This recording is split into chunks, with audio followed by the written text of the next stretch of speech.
look at the total number of COVID cases in the state of Maharashtra alone. The India Today Data Intelligence Unit looked at the numbers that were put up last. 15,35,315 total cases in the state of Maharashtra alone, 1.5 million cases, 2.12 lakh active cases, 2,12,000 active cases, 40,000 deaths just in the state of Maharashtra alone. Sudhanshu Trivedi, the point that the medical doctor makes is significant, that when you make a particular demand, you have to look at the situation on the ground in Maharashtra, and there are 15.35 lakh cases in the state of Maharashtra alone, and therefore if you open up temples, there is a risk that many people, and is often the case, whether it's the Shirdi temple of Sai Baba, whether it is the Siddhi Vinayak temple, there are lots of people congregating. It's not as if they're coming in dribs and drabs. They come in large numbers, often at the same time, and that is a potential nightmare situation from the perspective of the spread of the virus. Rahul, the examples which were given of the month of the February, in which there was not that much of awareness, even most of the people were not wearing masks, not were that much sensitized with the sanitizer also. And moreover, it's not the question we are making demand. It is the question the government is making decision on what pretext. With due humility, Dr. Parikh has not commented that if in a restaurant 50 people are sitting with the mask open and eating everything, more likely of spreading the virus, or 50 people in a premises with total mask covered. The assemblies are working. No, but it won't be 50 people. Sudhanshu Trivedi, that's the point the doctor was making. In a restaurant, you can control the number of people who come in. It won't be like dozens of people suddenly come barging into a restaurant, whereas in a temple, you could have a situation where on a big day or festive day, the crowds inside that temple become uncontrollable. That's the concern, I think. In every temple you have seen, the people has to take darshan one by one in a queue. Here is just you have to make a distance of 2 meters. Otherwise, they remain at the distance of 1 feet.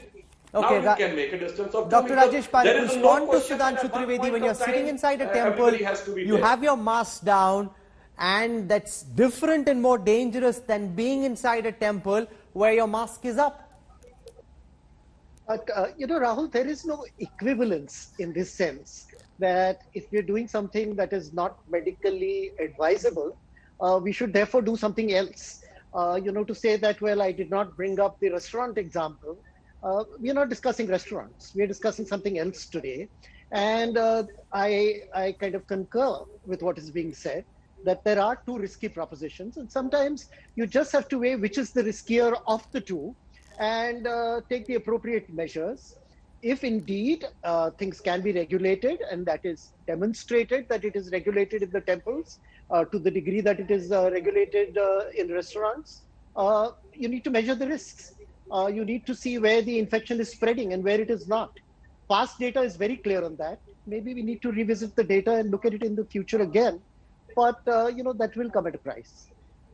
Sudhanshu Trivedi, because we also saw after Ganesh Chaturthi in Maharashtra, after Onam in Kerala, there was a sharp spurt in the number of COVID cases. So this is not just a fear of what's happened internationally. Even in India, I want to give to you some data which suggests how the number of cases have gone up.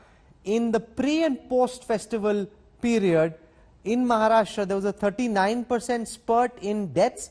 In Telangana, a 37% spurt. In Kerala, a 62% spurt in the percentage of deaths. The number of active cases also in Maharashtra because of Ganesh Chaturthi up 46.7%. In Kerala, 64.7%. That's a very sharp spurt caused on account of religious festivities. Number one thing, was there any documented, counted number that how many people has visited religious places? Another example I would like to give, the fights are going on where 150 more people are sitting shoulder by shoulder, and that too in a completely closed environment for 1 hour to 2 or 2.5 hours. Then everything is okay. But that 150 cannot become 1500, sir. The number of people there is limited. Suddenly at a Siddhi Vinayak or anywhere else, there can be 1500, there could be 2000, there could be 3000. How do you control that? That's what I am saying. In Parliament, at one point of time in the Parliament premises, more than 1,000 people were there, sir.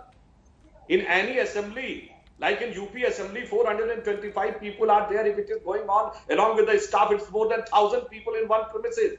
But you are saying the precautions are taken.